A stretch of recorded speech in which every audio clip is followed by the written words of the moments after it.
Bismillahirrahmanirrahim. Assalamualaikum warahmatullahi wabarakatuh.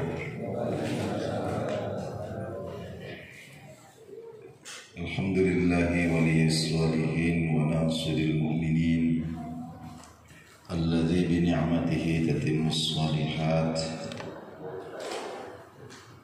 wa bi dzikrihi tatanazzalu rahmatu wal barakat. Wassalatu wassalamu ala rahmatihil muhdah Sayyidina wa maulana Muhammadin khatamin nabiyyina wa imamil mursalin wa ala alihi wa ashabihi wa ala kulli man istanna bi sunnatihi wa da'a bi da'watihi ila yaumi liqa'i rabbih wa alaina ma'ahum bi rahmatika ya arhamar rahimin. Wa ba'du, subhanaka la ilma lana illa ma 'allamtana innaka antal alimul hakim. Rabbi shrah li sadri wa yassir li amri wahlul 'uqdatam min lisani yafqahu qawli. Ma'asyiral muslimin muslimat, mukminin mukminat, bapak-bapak, saudara-saudara jemaah subuh rahimakumullah. Dalam hadis Sahih Bukhari disebutkan bahwa ketika seseorang tidur di malam hari, maka setan mengikat tengkuknya dengan 3 lapis ikatan. Dan ketika setan ini menguatkan ikatan itu, maka dia mengatakan, lailun tawilun farqud, malam masih panjang, tidurlah. Setiap ikatan pertama setan tiupkan ke telinganya itu, malam masih panjang, lanjut tidur. Ikatan yang kedua ketika dikuatkan, dikuatkan simpulnya itu, setan mengatakan lagi, lailun tawilun farqud, malam masih panjang, tidur. Pada ikatan yang ketiga, ketika setan menguatkan simpul ikatan yang ketiga itu, kembali dia tiupkan ke telinga orang itu ucapan lailun tawilun farqud, malam masih panjang. Kalau mungkin sudah mendekati subuh, malam masih panjang bro, farqud, ya, tidurlah, ya. Kemudian Nabi SAW katakan bahwa lalu ketika seseorang itu terjaga, ya, kalau bahasa Jawanya apa itu, ngelilir, sempat terjaga. Jadi lagi tidur itu kan kadang kita terjaga itu ya, karena tiba-tiba kita tersadar itu. Kemudian fazakarullah. Begitu dia terjaga, kemudian dia zikir kepada Allah Subhanahu wa taala. Entah dengan mengucapkan alhamdulillah, subhanallah, la ilaha illallah. Dia ingat Allah Subhanahu wa taala. Maka sabda Nabi, lepaslah simpul yang pertama. Lepas. Mungkin setelah itu dia tidur lagi, tapi pasti nanti akan bangun. Jadi ketika dia dalam keadaan tidur itu, entah jam berapa, mungkin jam 2 atau setengah 3 atau jam 3, tiba-tiba dia terjaga. Kemudian yang dia lakukan itu adalah zikir kepada Allah. Ini kadang kita ini terjaga ini, terus yang pertama kita cari apa? Cari handphone dulu. Siapa tahu ada WA masuk. Nah, lalu kemudian ternyata kita scroll tidak ada, tidur lagi. Ya, Nabi kita arahkan tidak. Kalau kamu terjaga, kemudian kamu zikir, ingat kepada Allah Subhanahu wa taala, maka simpul yang pertama itu akan lepas. Kemudian ketika dia bangun untuk berwudu, setelah berwudu itu, maka simpul yang kedua akan lepas. Kemudian kalau dia melanjutkan dengan sholat, ya mungkin sholat tahajud, atau mungkin kalau sudah mendekati subuh ya langsung ke masjid untuk menunaikan qobliyah. Kemudian qobliyah fajar, menunaikan tahiyatul masjid, kemudian qobliyah fajar, sholat subuh berjamaah. Maka sabda Nabi, lepaslah ikatan yang ketiga dan dia akan memulai harinya itu dengan wajah yang ceria, wajah yang bersinar dan hati yang penuh dengan semangat sampai malam. Tapi kalau dia tidak seperti itu, maksudnya terjaga, tidak zikir, cuma lihat jam, masih jam 3, lanjut tidur lagi. Terjaga lagi, ini sudah hampir 4:30, ini baru tarhim, sebentar lagi. Ini tidur lagi, bangun-bangun ini sudah 6:30. Bangun-bangun sudah 6:30. Artinya apa? Sepanjang hari itu sampai malam dia hidup itu tengkuknya itu masih ada ikatannya setan di situ. Masih ada ikatannya setan. Makanya apa-apa itu kata Nabi itu wajahnya kelam, suram, hatinya sedih dan dipenuhi dengan kemalasan. Nah, ini disebutkan di dalam Sahih Bukhari. Jadi bapak-bapak, ibu-ibu, saudara-saudara sekalian, ini kita ingatkan bersama bahwa suksesnya hari itu, suksesnya kita dalam sehari itu dimulai di waktu subuh itu. Dimulai kita ngapain di waktu subuh itu kuncinya di situ itu. Kita ini akan bingung seharian atau kita ini akan katakanlah mendapatkan petunjuk-petunjuk dalam kehidupan kita ini seharian ini bergantung subuhnya. Oleh karena itu kalau kita mencermati hadis-hadis Nabi Shallallahu Alaihi Wasallam itu banyak sekali Nabi ingatkan kita tentang hati-hati di waktu subuh. Hati-hati di waktu subuh. Saya ada ingin kutipkan beberapa. Yang pertama sabda Nabi Shallallahu Alaihi Wasallam, man asbaha, siapa yang di waktu subuh, wa kana akbaru hammihi, sedangkan benaknya itu dipenuhi dengan dunia. Baru bangun ini, pagi-pagi bangun ini, benaknya itu sudah dipenuhi dengan dunia. Maka falaisa lahu minallahi min syai', maka dia tidak akan mendapatkan apa-apa dari Allah Subhanahu wa taala. Wa alzama qalbahu bi arba'i khisalin, dan Allah Subhanahu wa taala akan mengikat hatinya itu dengan 4 ikatan. Yang pertama adalah hamman la yanqati, bingung yang tidak putus-putus. Jadi seharian ini bingung terus. Kerja bingung, tidak kerja bingung. Makan bingung, tidak makan bingung. Pokoknya ngapain di situ bingung. Sepanjang hari itu hamman la yanqati, bingung terus-menerus. Kemudian yang kedua, wasyaghalan la yantahi, sibuk tidak putus-putus.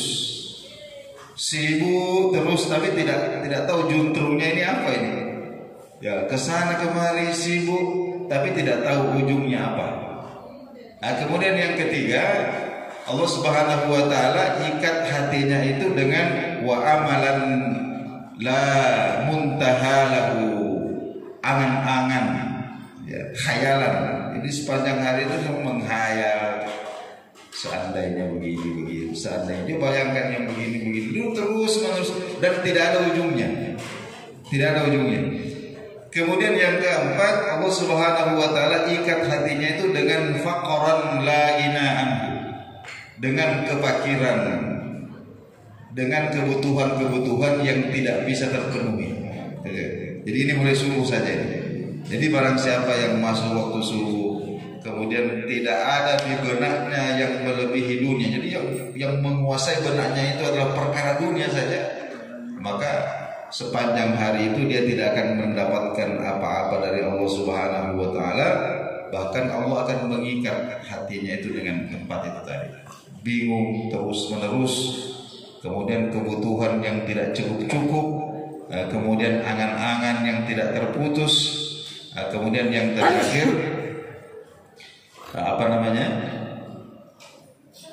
kita ulang-ulang Pak ya. Yang pertama adalah bingung terus-menerus, kemudian angan-angan ya, yang tidak ada ujungnya, kemudian sibuk tidak ada juntrungnya, sibuk tapi tidak ada juntrungnya, tidak ada hasil. Kemudian yang keempat adalah kebutuhan yang tidak terpenuhi. Jadi itu kalau pagi itu. Jadi alhamdulillah kalau subuh-subuh ini kemudian kita sudah datang ke masjid, memenuhi panggilan azan, itu artinya pagi-pagi ini kita di benak kita itu sudah bukan dunia lagi. Pagi-pagi benak kita ini sudah akhirat. Alhamdulillah. Ya, itu nikmat Allah Subhanahu wa taala.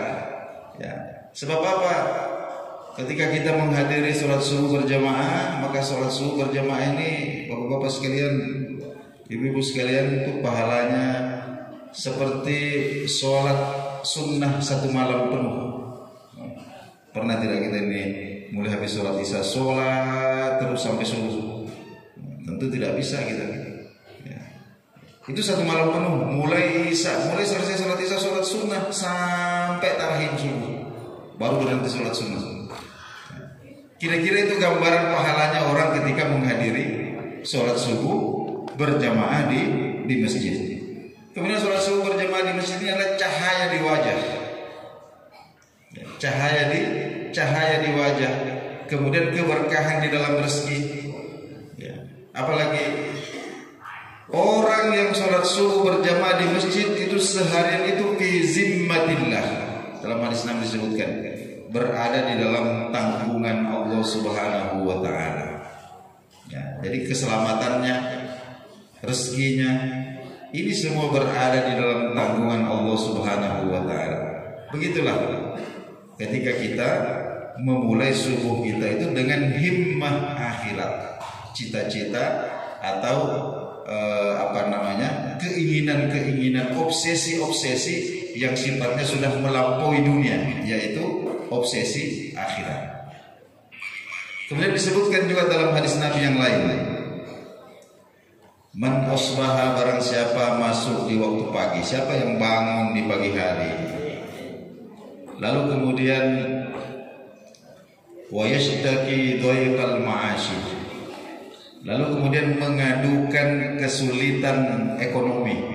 Nah, di pagi-pagi ini ketemu sama temannya itu, ya tidak, yang dijadikan sarapan itu apa? Konsumsinya itu adalah kesulitan ekonomi. Waduh, ini keadaan ini lagi sulit sekali. Waduh, ini kemarin ini penjual pembeli ini cukup.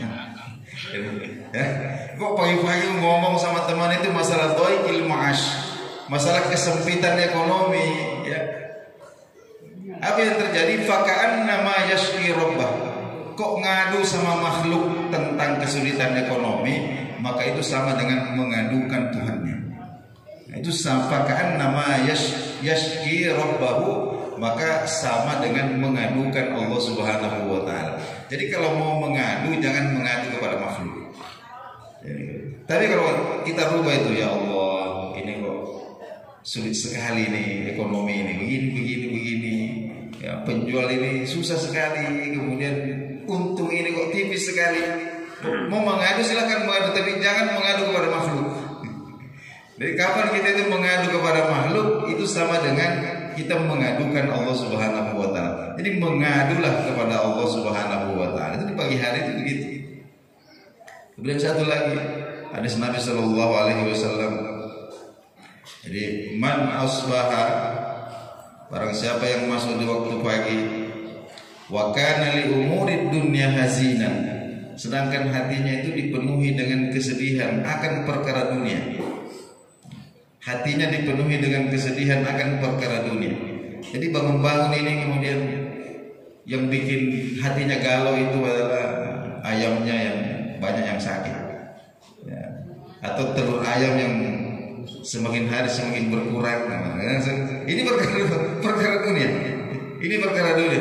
Atau istri yang terlambat minum kopi. Nah itu terlambat bikin kopi maksud saya. Jadi subuh pagi-pagi itu kok hati ini galau perkara dunia. Ya. Maka bagaimana kata Nabi Shallallahu Alaihi Wasallam? Jadi man asbaha wa qalbuhu wa huwa li umuri dunya hazinan. Siapa yang masuk waktu pagi lalu kemudian hatinya galau, hatinya sedih hanya karena perkara-perkara dunia, maka sabda Nabi Shallallahu Alaihi Wasallam, faka'annahu sakhitun li rabbih, itu sama dengan marah kepada Allah Subhanahu wa taala. Itu marah kepada Allah Subhanahu wa taala itu. Jadi bapak-bapak, ibu-ibu, hadirin hadirat yang saya muliakan, inilah pentingnya di waktu subuh itu kita amalkan. Ya, jadi begitu kita terjaga, kita berzikir kepada Allah Subhanahu wa taala. Ya, begitu kita terjaga, jam berapa saja kita terjaga. Ada doa Nabi Musa ya, yang diajarkan oleh Nabi Shallallahu Alaihi Wasallam. Ketika kita terjaga, tiba-tiba bangun tidur ya, tengah malam atau sudah menjelang subuh, nah, kita baca doa Nabi Musa alaihissalam. Apa doanya? Rabbana lakal hamdu, ya Allah segala puji bagimu. Ya. Ilaikal mustaka, kepadamu lah, hanya kepadamu lah, hanya engkaulah tempat mengadu. Ya. Rabbana lakal hamdu, ya Allah bagimu segala puji. Wa ilaikal mustaka, engkaulah tempat mengadu. Wa antal musta'an, dan engkaulah tempat meminta pertolongan. Wala haula wala quwata illa billahil aliyil azim, dan tidak ada daya upaya kecuali atas izinmu ya Allah. Engkau yang maha luhur, engkau yang maha agung. Ini doa Nabi Musa yang terus menerus beliau baca ketika laut terbelah. Jadi ketika laut terbelah itu, saya ingin kita bayangkan ini. Lautan ini terbelah. Jadi airnya itu naik di sisi kanan, naik di sisi kiri. Kemudian tertahan tidak turun, jadi tidak bertemu. Jadi ini jalan. Itu ada sekitar 11 atau 12 km itu, Laut Merah itu. Ya. Jadi Nabi Musa dan Bani Israel itu berjalan kemudian lewat di antara tembok air kiri dan kanan ini. Ya. Sepanjang kurang lebih 12 km. Coba bayangkan kira-kira kalau kita, wah ini jangan-jangan nanti jatuh air ini bagaimana sih? Iya kan? Ya. Tapi tidak. Ya. Dan ini doa Nabi Musa alaihissalam ini yang dibaca ini yang menjadi penahan, ini yang menjadikan sumber keyakinan. Jadi apa katanya? Rabbana ya Allah lakal hamdu, bagimu segala puji. Ilaikal mustaka, engkaulah tempat mengadu. Wa antal musta'an, hanya kepadamu lah kami meminta pertolongan. Ya, la haula wala quwata illa billahil aliyil azim. Jadi insyaallah kalau subuh-subuh kita zikir kepada Allah Subhanahu wa taala, apatah lagi kalau kita langsung bangun berwudu kemudian menunaikan sholat. Ya, sholat witir kah atau sholat tahajud 2 rakaat. Ya, apakah setelah itu kemudian nanti kita tidur kembali, nanti subuh baru kita bangun lagi? Tidak ada masalah. Maka insya Allah kita akan bangun kemudian menghadapi hari kita ini dengan wajah yang ceria, dengan pikiran yang jernih, hati yang senang, ridho kepada Allah Subhanahu wa taala. Nah, inilah yang sempat kita bagikan pada kesempatan subuh hari ini. Lebih dan kurangnya mohon dimaklumi. Wassalamualaikum warahmatullahi wabarakatuh.